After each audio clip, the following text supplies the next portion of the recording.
Welcome to this webinar on the domestic reverse charge. My name's Sarah, I'm the tax director, and I'm here with my colleague Jill, who is our VAT manager. Hi Jill. Hi. So we're going to talk about the new domestic reverse charge, which comes into effect on the 1st of March 2021 after a couple of delays. It affects the way that VAT is paid between contractors and subcontractors and has been brought in to stop HMRC losing billions of pounds through VAT fraud, where people charge VAT onto their customers but then do not pay that VAT over to HMRC. The so-called lost traders. So who's affected by these new rules? Businesses inside the construction industry scheme who are VAT registered. That's subcontractors undertaking VATable services for contractors either at 20 or at 5%, and those contractors employing subcontractors for VAT services. Who's not affected? Businesses who aren't VAT registered obviously aren't affected. Work's not affected if it's undertaken for the end user. What's an end user, Jill? An end user is essentially a business that does not make onward supplies for construction services. A good example of this would be a property developer, as their intention is to sell completed properties rather than make an onward supply of a construction service.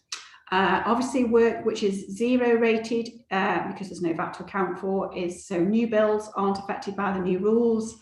And also not affected are intermediary suppliers who are connected. Go on, Jill. A good example of this would be a landlord and his tenant. Another example would be two companies in the same group. So borrowed from HMRC's website, we have a little bit of a flow chart here. So this is a good starting point to find out if we need to account for the domestic reverse charge. So are any of the supplies you are making within the scope of CIS? If they're not, then not affected by the DRC because it's just for the construction industry. Are those supplies standard or reduced rate? So if they are, we carry on down. If they're not, i.e. if they're zero rated, back to normal rules applying. Is your customer VAT registered? Obviously, if they're not, they can't account for that for you, so normal rules. If they are, we need to just check that the payment is going to be reported under construction industry scheme. If it's not, again, this is just for construction industry scheme. So if it is, has your customer provided the confirmation that they are an end user? So if they are an end user, as we said, DRC doesn't apply to end users. But if they're not, if there's a no on that one, that's when we go into the domestic reverse charge. So Jill's just going to whiz through now a bit of a case study about Stuart and Colin. Right, so here we have Stuart, who is a subcontractor who is going to undertake some building work for Colin, the contractor. The building work on this particular job was going to be at 20%, and Stuart has confirmed with Colin that he's not the end user, and the value of this work is going to be £10,000. So, as you can see on this slide, it would outline what the subcontractor's responsibilities are, but it may be useful to have a look at an example of Stuart's sales invoice to let's see what the impact would be on Stuart. Basically, what will happen is Stuart is going to be passing the responsibility of the VAT from himself onto Colin, the contractor. So, as you can see, Stuart still does actually quote his VAT registration number on the invoice. However, he does not now charge VAT on his invoice, but he must actually indicate whether the work that he has actually done is going to be a 20% job or a 5% reduced rate job. He also must state that the invoice is under the reverse charge.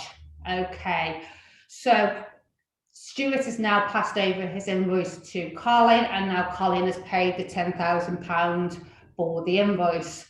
However, Colin doesn't pay for the VAT on this invoice, so there is now going to be a cash flow shortfall for Stuart, the subcontractor is basically going to be disadvantaged by the VAT on this. However, Stuart, the subcontractors here can now claim back the VAT on any expenses. So on their VAT returns, they will actually be able to have any VAT on any expenses. So potentially, subcontractors could become repayment traders. So it might be advantageous to swap over from quarterly VAT returns onto monthly VAT returns, so that you can get the VAT back on any expenditure quicker than you would have done previously. So another important thing to note here is that if you do use the flat rate scheme, you need to come off the scheme. The reason being, the flat rate scheme stops you from claiming back any input VAT on any expenditure. So basically you need to come off the scheme. So if this applies to you, let us know and we can inform HMRC straight away for you.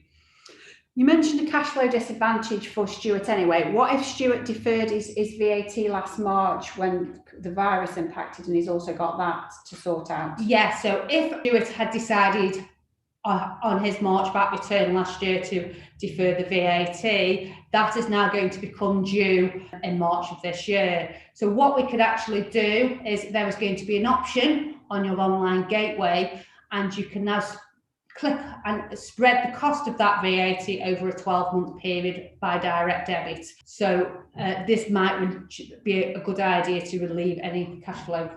And are you going to charge interest on those? No, it's interest free. Wow, brilliant. So now that we've had a look at Stuart's responsibilities, let's have a look at Colin, our contractor.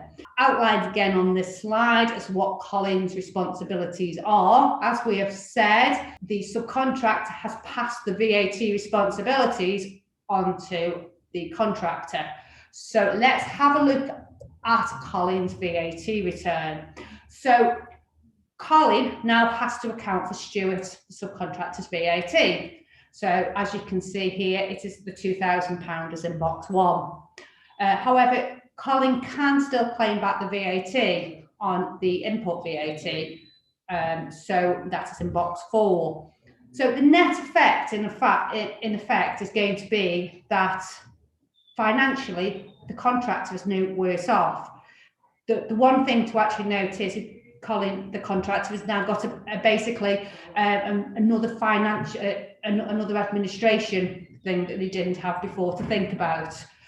Another thing would be important to note is that when you're claiming back the VAT in box 4, you must double check that you're happy that the 20% on Stuart's invoice in this example was correct. If it should have been 5%, you would need to go back to Stuart and just highlight this to them, because if you put the figure in there and it is incorrect, HMRC, if they ever did review this, could actually look at it and actually disallow the VAT.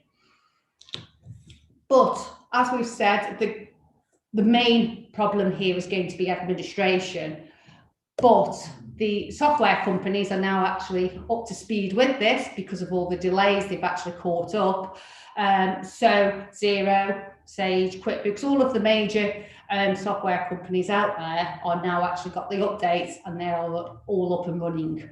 All you would need to do is make sure that you choose the right VAT codes when you're producing your sales invoices, and also when you're the contractors doing the VAT return. So what we've got here are some of the frequently asked questions that have been put to Jill and the VAT team. So Jill, what happens if only part of my supply falls within the domestic reverse charge? Right, I suppose this could potentially happen if part of the work that you are doing would fall under CIS and the other type of work that you're doing doesn't. If it is this case, then if part of the invoice, part of your work is DRC, then all of it is. Brilliant. And does the DRC apply to labour only? No, this is the one main difference between the CIS and the new VAT rules. On CIS, it is only labour only, but for the new VAT DRC rules, then it is labour and materials. Brilliant. If I'm working for someone that's an end user, what evidence should I keep? Right, so if your contractor has informed you that they are going to be the end user, you must ask for this in writing. This can be in the form of an email or in your terms and conditions on your contract. I would suggest that you perhaps keep this evidence with your sales invoice, and then if HMRC ever do question it, you've got it to hand. I'm unsure as to whether my suppliers fall within the reverse charge. Right, if all parties agree, DRC would apply. Brilliant. So to be on the safe side, use a DRC. Yes. I have already invoiced my contractor previously. Do I need to review the DRC for subsequent jobs, or can I just assume that the treatment will be the same? Right, so if you've actually completed a particular job, an invoiced job, which is DRC, then you don't need to obtain evidence for each individual job. You can just then continue to use DRC. I have contracts that straddle the 1st of March 2021. What should I do? It could be that there are a lot of businesses out there who have numerous sites and numerous subcontractors that are working on these sites. And it could be a huge task to go through each individual contract.